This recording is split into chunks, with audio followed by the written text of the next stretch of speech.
your co-workers cannot do it. I think it's very. I think if you take Professor Elegant's class in the future, when you are doing the group presentation or group project, you need to also give a score to another members. I think this is the way that Professor Elegance did for the group project. So every time Professor Elegance asks you to make a group, they in the end they also there is a score component that you secretly need to assess or give a score to your friend during this project, whether your friend is doing good or not. Like this one, okay? But I don't do that because it's too many work to do for me. But Professor Elegance is very good, so but I don't. But that's why you need to create the group by yourself. Make sure that you choose the good friends, friends that also work. Because when you are choosing the wrong group members, you and then they do not work, and you need to do all of the work by yourself. It's very suffering. It's very torturing. So that's why some of the teachers they will give you like an anonymous, so you can give a score to another group member. Which one doing well? Which one just participate without doing nothing, without do anything. Sorry, without do anything. So an employee did a survey is a questionnaire that asks employees about their thought, feelings, and opinion about their jobs, the workplace, and how the company is run. It's a tool used by management to understand what staff really think. So they not only questionnaire about the customer, they also need to make sure the employee about the working place. Is that the working place good? For example, too hot or too cold? Whether they have a good in the cafeteria, for example, there is a cafeteria for the company, either they provide a good and healthy food, so that is one. The feeling about when they're working here is very important because if you are happy with your work, you can perform well. Okay? So before I continue, let's have first our attendance check first.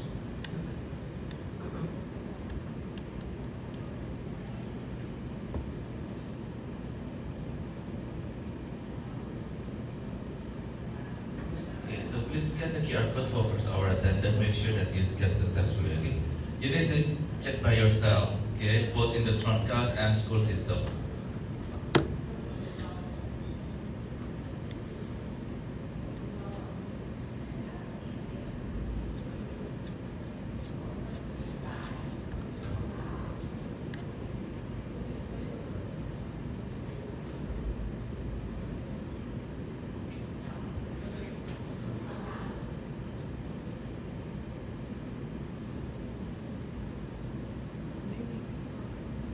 Anyone haven't scanned the QR code?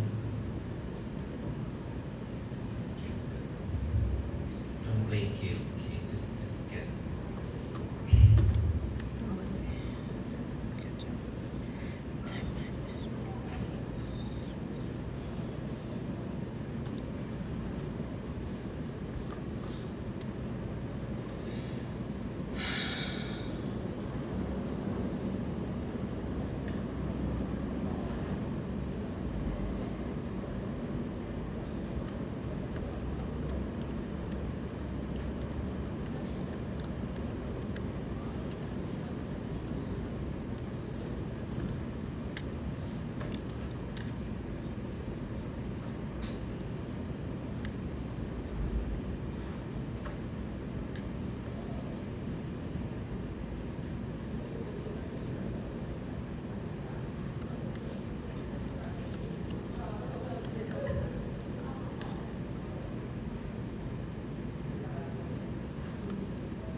Okay, so what is the advantage doing employee survey?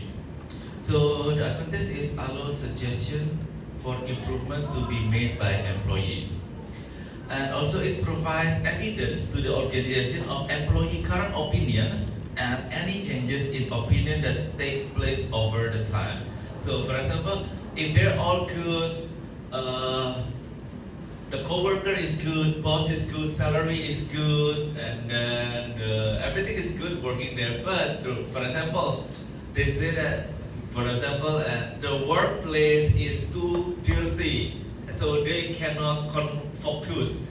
Because I know that some people they cannot work if the room is too dirty. They need to be very neat, like very well organized. So they will with this dirty workplace, they cannot focus and then affect the performance.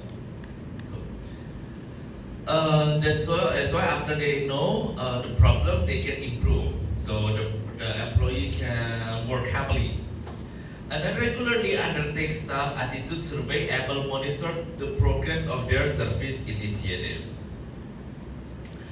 So this is the advantage of doing employee attitude. So you know which one you need to improve to, which one you need to fix to improve the staff satisfaction.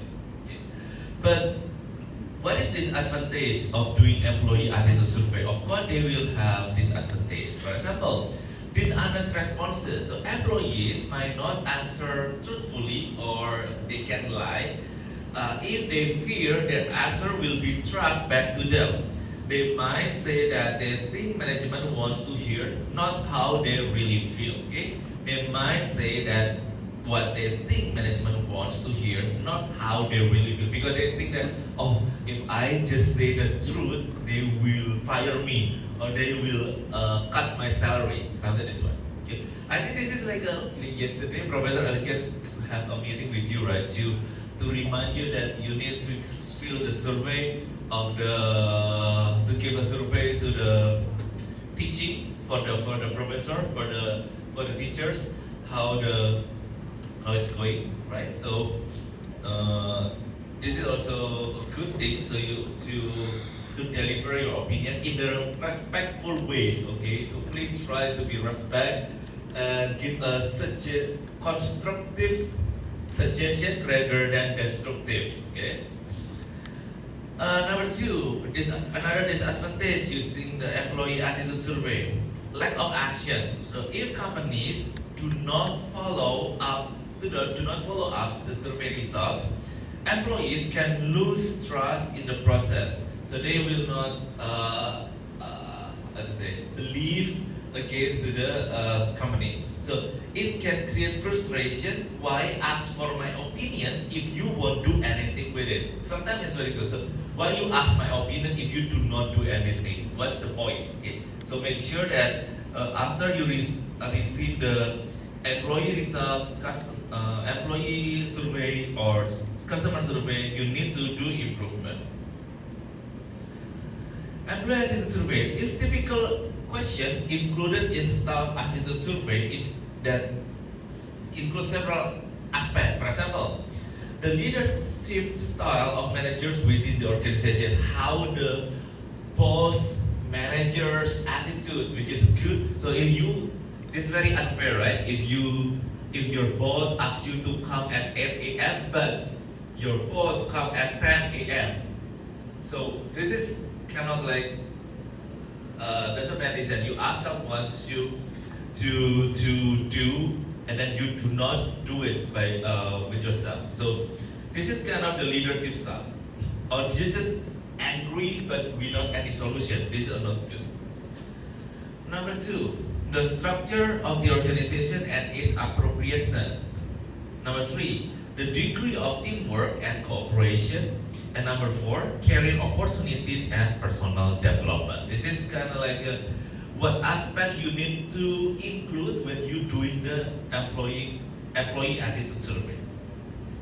For example, Google, the company that conduct employee attitude survey, you can have interview or survey. Google is very famous with a very nice environment, working environment. Google runs regular, they call it Google Case. This is like a survey to ask employees about their job satisfaction, leadership, innovation, and teamwork. Okay. Results are shared internally, so after they fulfill the survey, they will publish the result internally, and each manager receive a team specific feedback to act on. So after the result, they will sit together and then they need to explain what they need to improve. Google uses improve company culture and keep employee engaged and innovative. Okay. Perhaps I have a video. It is not Google case, but to show you how they ask the opinion about the working environment.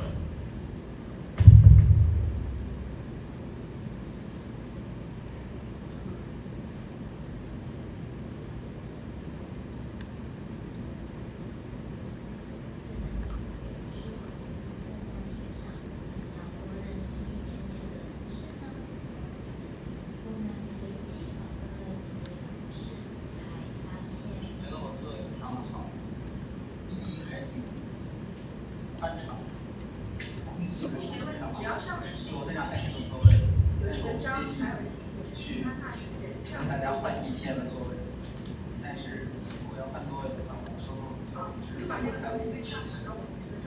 我的座位当然超级好啦，坐在 Vivian 旁边就是一个巨大的优势，就是美女看着赏心悦目，每天心情可以很好。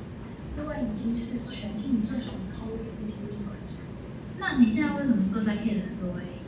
因为想感受一下不一样的人生。我想嘛，因为我有自己的，然后还有说，就是不想别人去来到我的自己的时候，会需要提。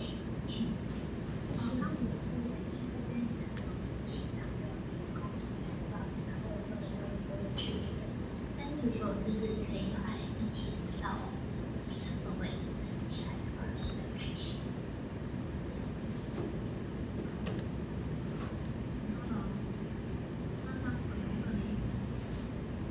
Okay, so I will stop here.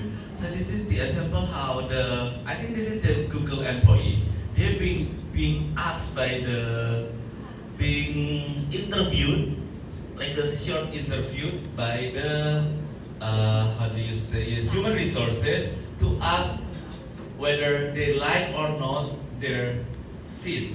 And then like for example, they say that this man, they say that, oh, I really like my seat because it's near the window, it's very big window and I like it. And then the other way they say that, oh, I like my seat because it's very large and then very spacious and also near the restroom, ladies, for the restroom, for the toilet. So maybe some of them they just like, oh, I don't like this seat because it's, for example, under icon. Because when I was work before, I always would like to choose a seat that do not right under the air condition because I'm gonna be, how do you say, dizzy. So this is the thing. I think this is like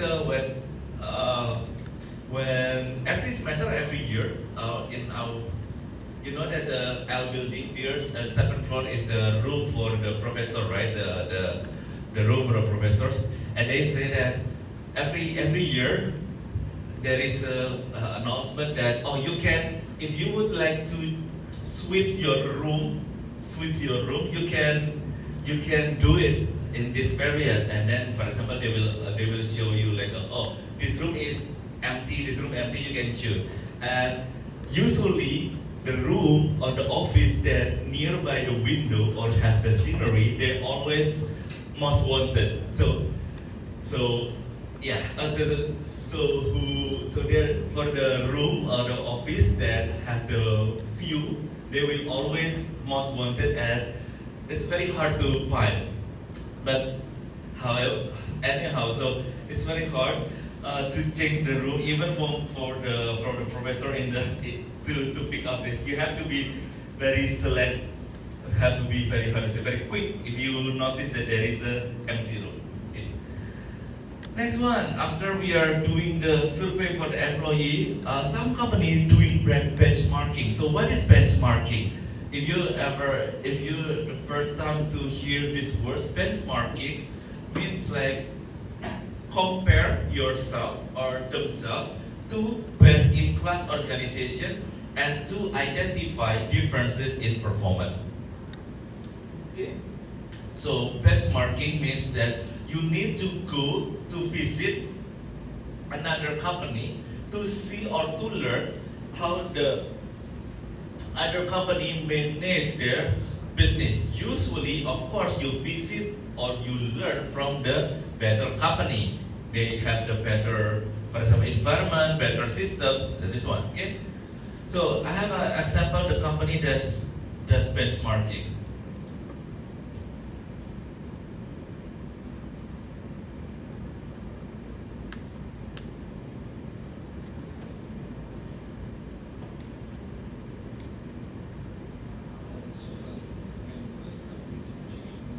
Million a year.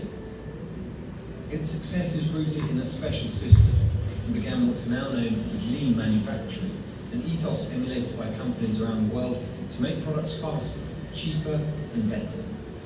Here's how Toyota changed the way we make things.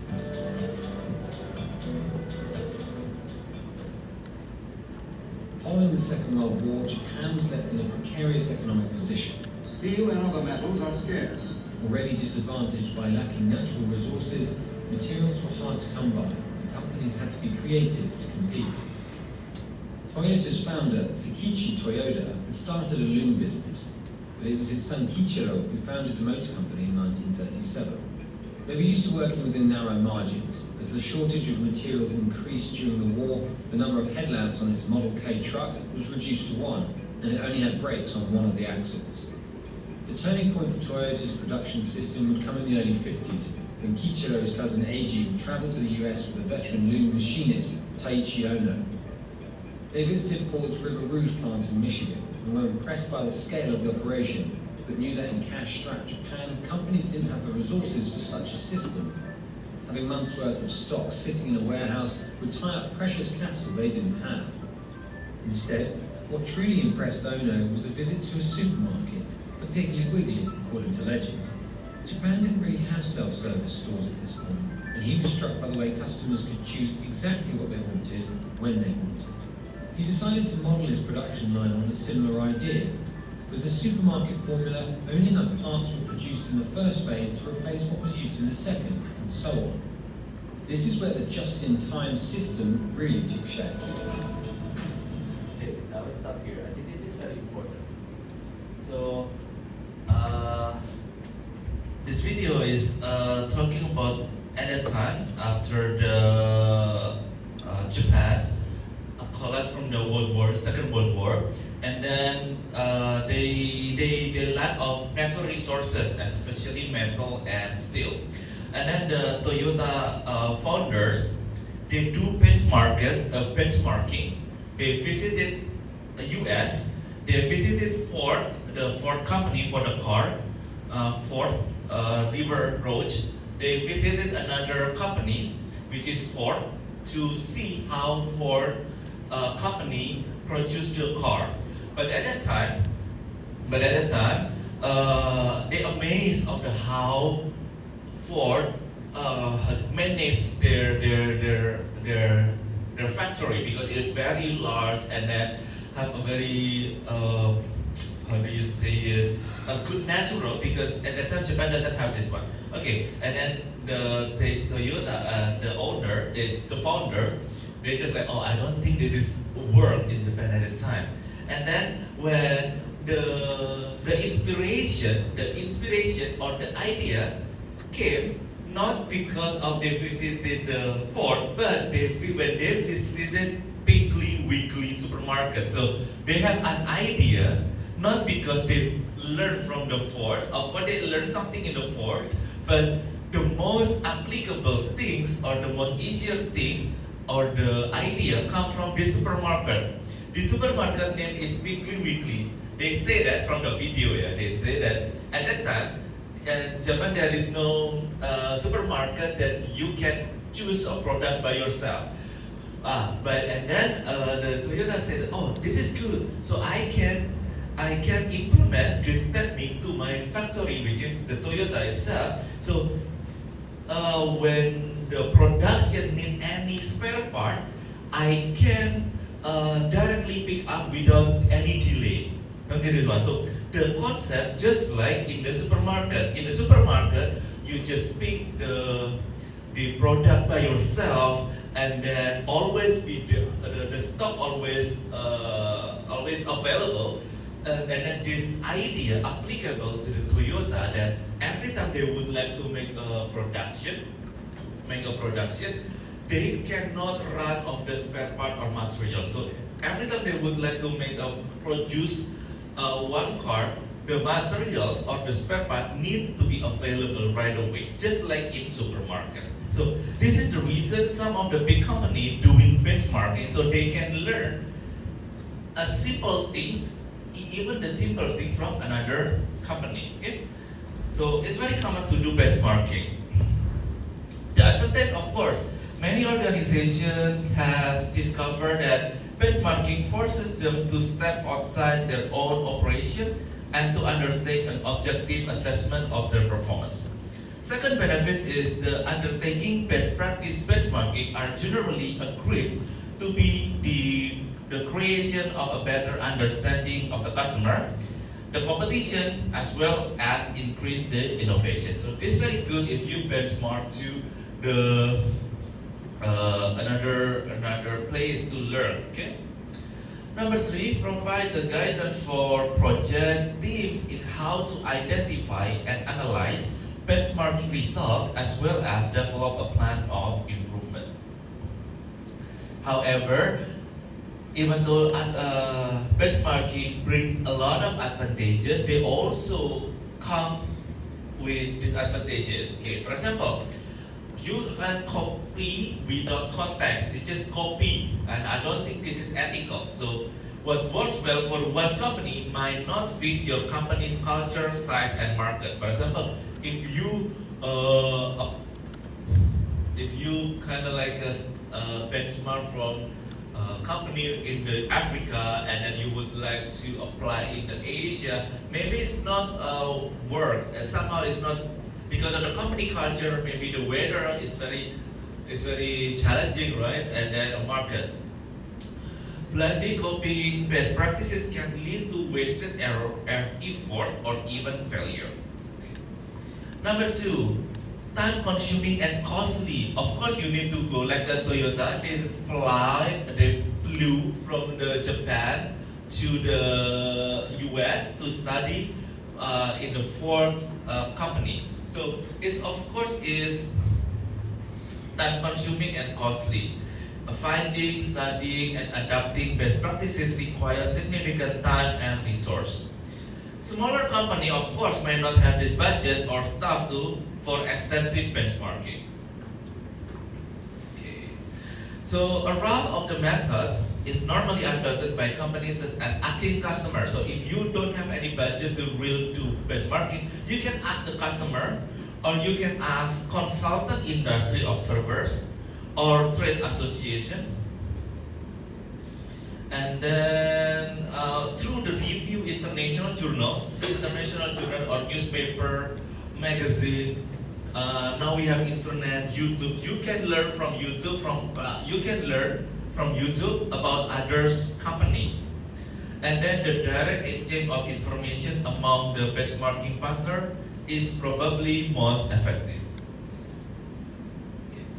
So, of course, before you do a benchmarking, agreements need to be reached on areas of the business which need to be benchmarked. So you cannot, for example, you just go to the production, you will know how the production process going on. But you cannot benchmark to the finance, because finance is very secret, right? Or about to the laboratory. Laboratory very sensitive because it's research and development. It's R&D, so you cannot. This is like a secret receipt.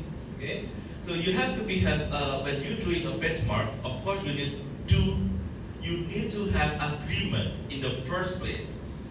So it is useful to prioritize these areas to make sure that process and operation which are most critical to the operation are benchmarked. And most companies benchmark quantify hard measures such as speed of service, on-time delivery, sales per employee, and work in progress. So they just like mostly company, they study about how to service the customer. I think this is the most safest one because you don't have to ask about the receipt, right? About the cleanness of the area, the system is better rather than you ask about the receipt because it's secret, right? It is more difficult to benchmark softer measures which are difficult to qualify. Okay. Do you have any question? No question. We can take a break for 10 minutes. Later, I will talk about the balance scorecard. This is another important things you need to learn about balance scorecard. Okay. We can take a break for 10 minutes.